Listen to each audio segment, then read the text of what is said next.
Welcome back to the Bike Zone. Today, we're diving into the 2025 KTM RC 125, a bike that continues to dominate the entry-level Supersport category. With fresh upgrades in performance, design, and tech, KTM has refined this lightweight machine for an even more thrilling ride. Let's break down what makes the new RC 125 a top contender in its class. Design and aerodynamics. KTM has taken the aggressive styling of the RC series to the next level. The 2025 RC 125 features a sharper, race-inspired fairing, improved LED lighting, and a revised windscreen for better aerodynamics. The lightweight trellis frame, paired with a redesigned subframe, enhances handling while keeping the bike nimble. Available in striking new color schemes, this bike doesn't just perform well, it looks the part too. Performance and engine. At its core, the RC 125 retains its proven 124.7 cubic centimeters liquid-cooled, single-cylinder engine, now refined for smoother power delivery.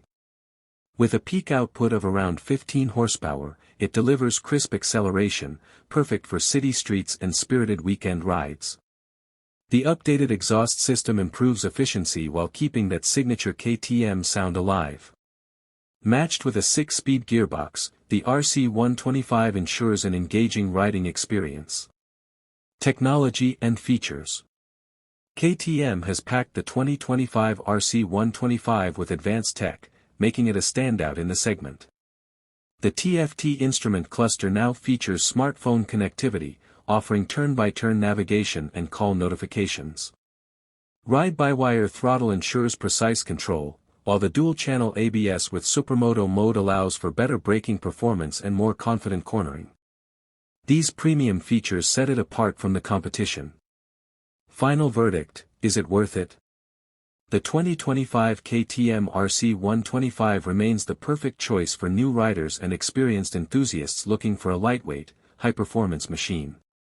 With its aggressive design, refined engine, and cutting-edge tech, KTM has once again set the bar for entry-level supersport bikes. Stay tuned to the Bike Zone for more reviews, and let us know in the comments, would you ride the new RC 125?